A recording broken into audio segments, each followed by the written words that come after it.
Palagi akong dumadaan dito, pero ngayong hapon napansin ko si tatay na nangangalakal at itinumba niya na talaga yung lagayan ng mga cups.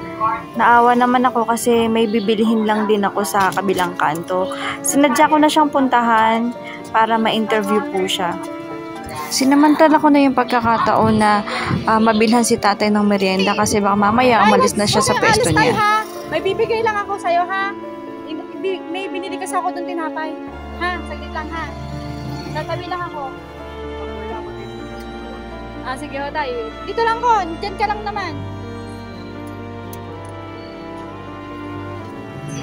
So dahil wala na rin akong pagkakataon pang maghanap ng iba pa, buti na lang na daanan may dumaan na nagbibenta ng tinapay dito at binilhan ko si tatay.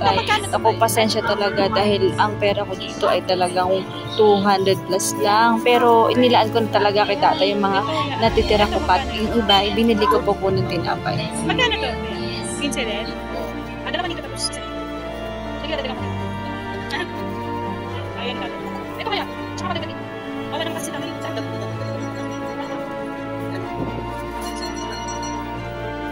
kung may extra nga lang ako, ay aabutan ko rin ito si kuya nagtitinda ng tinapay kasi tanghaling tapat ay sobrang init talaga ng panahon. Nagtitinda pa siya ng tinapay.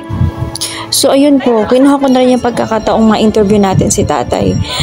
Dito lang naman pala siya malapit, kaya din siya nangangalakal dahil nakatira lamang siya sa may Mary Chris Homes. Phase 1, Block 18, Lot 39. Nung tinanong ko siya kung ilang taon na siya, naku ay 73 years old na pala si tatay at matagal niya na itong ginagawa.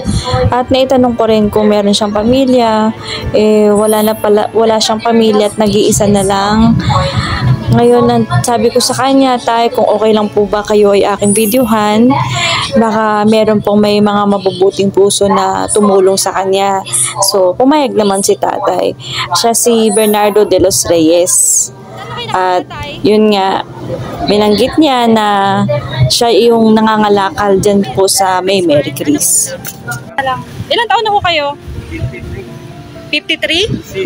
73! Matagal na ho niya yung ginagawa.